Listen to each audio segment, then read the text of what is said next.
ये एक ऐसी गुड़िया की सच्ची कहानी है जो अपनी मालिकिन को कभी छोड़ ही नहीं पाई।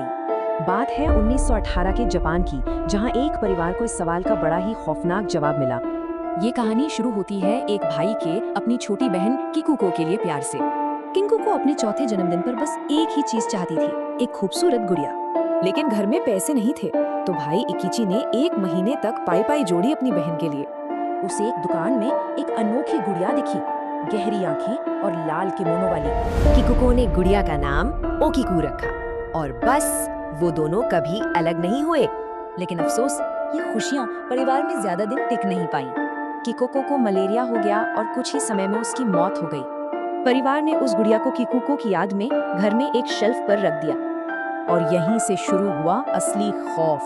रात में किकुको की फुसफुसाहटें और हंसी सुनाई देने लगी। जल्द ही गुड़िया में कुछ ऐसा बदलाव आया जिसने सबको डरा दिया। उसके बाल वो धीरे धीरे लंबे हो रहे थे, बिल्कुल इंसानों की तरह। घर वालों ने डर कर गुड़िया के बाल वापस पहले जैसे काट दिए। उसी रात माँ को किकुको का सपना आया, जो नाराज थी। आंख खुली तो गुड़िया छाती पर थी।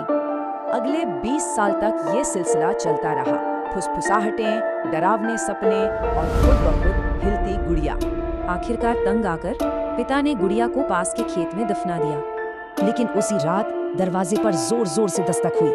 सामने ओकिको गुड़िया खड़ी थी। उसके बाल अचानक बढ़ने लगे और पिता की गर्दन के चारों ओर कसने लगे, जैसे कोई गला घोट रहा हो।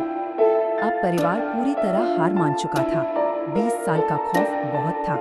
उन्होंने ओकिको को मेनिनजी मंदिर के भिक्षुओं को सौंप दिया, पर इसका भी कोई फायदा नहीं हुआ। आज भी उस गुड़िया के बाल बढ़ते हैं, और तो और उसका मुंह भी धीरे धीरे खुल रहा है।